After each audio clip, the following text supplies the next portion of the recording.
couple of donuts for me.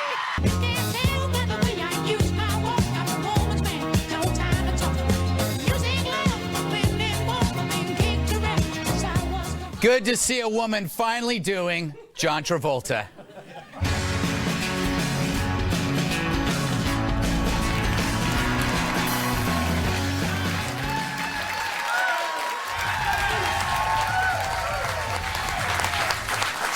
All right, I'm Greg Gutfeld. We're going to get to the news about what happened at the Donald Trump rally in Reno, Nevada in a minute, I promise. But first, 3 days left, and the race is tighter than a baby's fist. Trump and Clinton are hitting all the battleground states, and they're probably down to their last pair of underpants. Here's a tip. Turn them inside out. It's just like new. But don't think this election is over Tuesday. If Trump wins, then comes the wrath. The media, Hollywood, they'll be doubling up their doses of Xanax and Klonopin. If Clinton wins, she'll still be an FBI target. With all of her issues, she's as broken as a box spring in a porn film. So here's my lesson. 2016 was not about them. It was about us. Over the last 5 decades, pop culture, media, and academia have combined to create a massive liberal industrial complex, which controls everything we see and hear. 2016 was the pendulum swing. In every example where a liberal assumption was accepted as dogma, half of America swung back. Yeah, we're swingers. It thumbed its nose at identity politics, grievance culture, climate hysteria, and racial politics and anti-exceptionalism, resulting in Donald Trump. Now, I may not like Donald, but I know for a fact that Hillary hates me. And I know for a fact that her supporters hate me too. Look at this Funny or Die video. Donald Trump is some garbage fire. And the worst presidential candidate our country's ever seen. So You got to vote. it's really important. So, you know, these self-satisfied saps think we're all evil, right? And you know, military and law enforcement knows how that feels too. So do small businessmen and anyone who isn't a fan of the welfare state. Progressives hate us all. And Hillary's celebrity fan videos just pile it on. Did I say celebrity? Sorry, I meant Lena Dunham. She's to talent what hemorrhoids are to butts. My girl's a rider, progressive freedom fighter, going up against a dude who's a climate change denier. She worked harder than her man did, still saw her grandkid, and people have the nerve to ask her what her plan is. The plan is to win against hatred and slurs. Break it down in 3 words. I'm with her. I can safely say that's bad. If you're on the fence and that doesn't push you toward Trump, nothing will. She's got the charm of hepatitis. So if you're not a member of this in crowd, you will be despised. Hence, this uprising. And if you think it ends after a Trump loss, don't kid yourself. The hibernation is over. And for the self-satisfied celebrity, the arrogant media, and the petulant professors, you're in for one rude awakening. All right. Thank you. Thank you, America.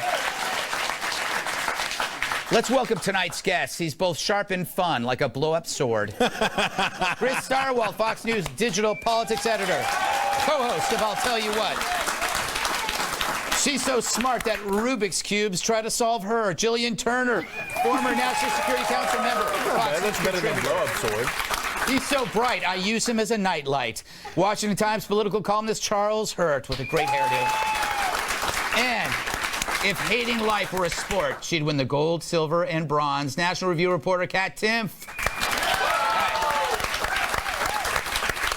Before we talk about my monologue, about an hour ago, Donald Trump took to the stage at a rally in Reno, Nevada. I love Reno, biggest little city in the world. And he was physically removed by the Secret Service after some sort of security threat in the crowd. We're not sure what it is. Minutes later, he returned to the stage. Take a look at all of this.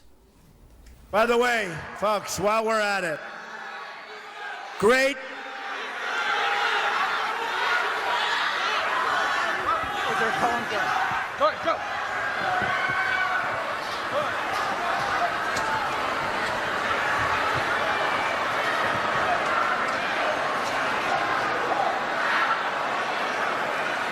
Nobody said it was going to be easy for us.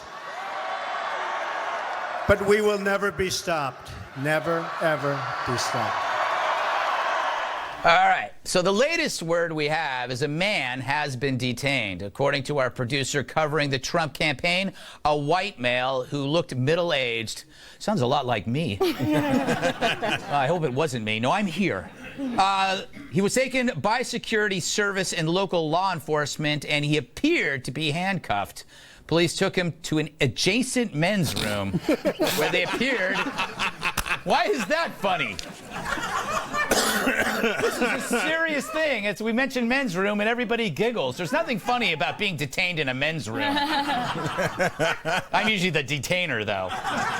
The campaign just released a statement on the incident saying, this is from Donald Trump, actually, saying, I would like to thank the United States Secret Service and the law enforcement resources in Reno and the state of Nevada for their fast and professional response. I also want to thank the many thousands of people present for their unwavering and unbelievable support.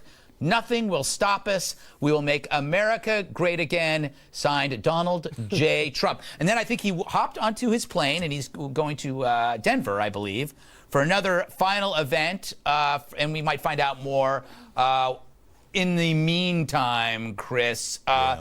This election has more curves than Charo. Throw back to a celebrity from the Love Boat era. I was going to say, that is a Love Boat reference that I was not. I came here prepared for a number of Love Boat references, but it was not Charo, and I want to credit you for that, Greg. Thank you. Did you see how President Obama dealt with the Trump protester at his rally? Yes. And it was kind of perfect. The people in his crowd were yelling at him. They were angry at this guy. And Obama stopped them, and he held out the rally forever and ever and ever. And it became uncomfortable how angry he was at his own crowd, and he made them stop. And then he said, he's an older gentleman. He's probably a veteran. He seems like he was a veteran. Right. And his vote's not going to hurt you. He's going to vote a different way than you. You're going to vote a different way than him. And he did it. Now, Barack Obama has done not inconsiderable things to divide America. But he demonstrated in that moment, and he was probably trolling Donald Trump in that way. Yeah. He demonstrated how you do that. He's a little late for unity, don't you think? Hey, I tell you what, when you get down to the end of it, if you're Trump, you are trying to litigate Obama's 8 years. If you're Obama, you're trying to litigate the last 8 minutes. Yeah. And in that way, he demonstrated dignity and respect and a good way to do that. And those two things will be juxtaposed going into tomorrow. Get a room.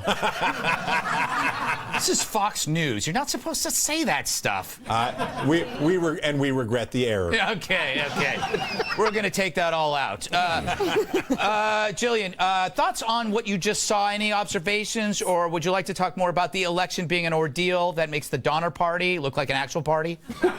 Stealing my bit. Yeah, that was her Halloween shtick. All right. No throwbacks. So I'm not an expert on like Secret Service tactics per se, but I mean some, but not all of them. Yeah.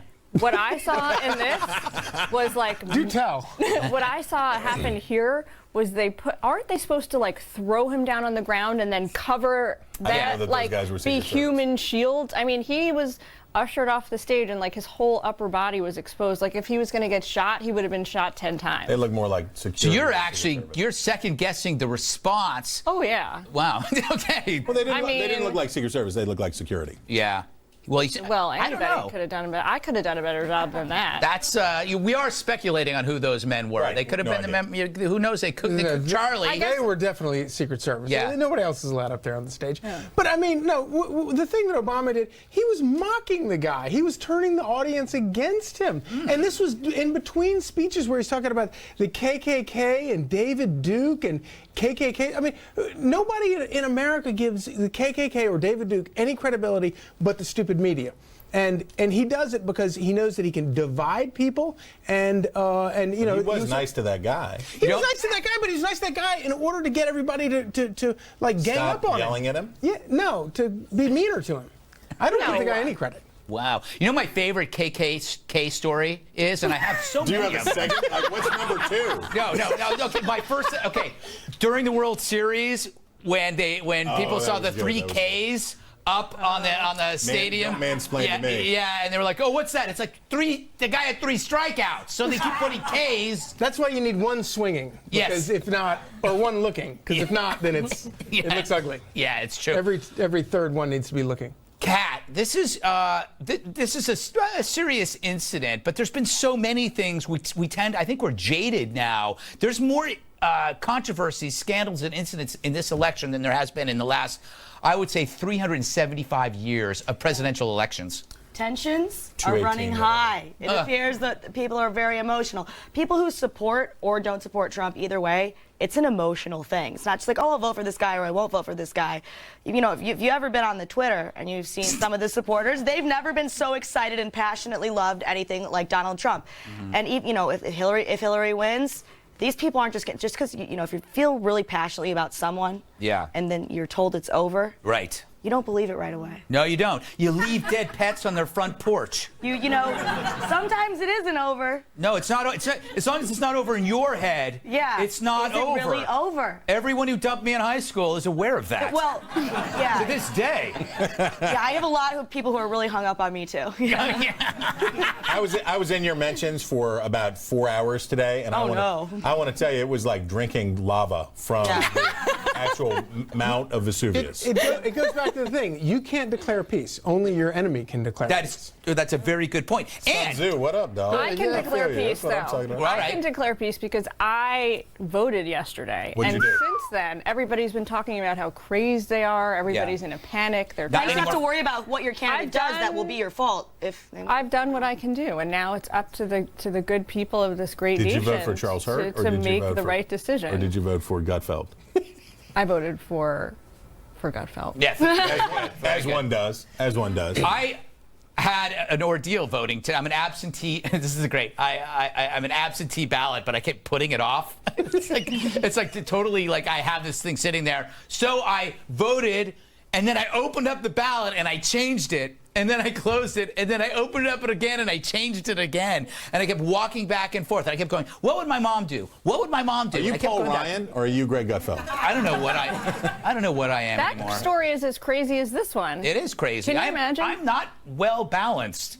I'm not like your morning breakfast, unless you're a transient who drinks his own urine. Look, this is the problem with having only 2 major parties. Stirewalt. You only get 2 major choices. So when it's over, half the country is bitter. So if you had, say, 6 candidates, would it be better or worse? Would people be as heavily invested, or could it be worse? I don't know. What do you like? Imagine Italy without good food. Yes. So if you mean Jersey? I don't even know what that means. I've been watching Soprano reruns. Give me a break. I'm a huge enthusiast of the 2-party system. Why? Because it forces. Okay, boo. Boo him. Boo. Because it forces people to have their disagreements within the 2 parties and then have a broader Would disagreement. you say that at work this time?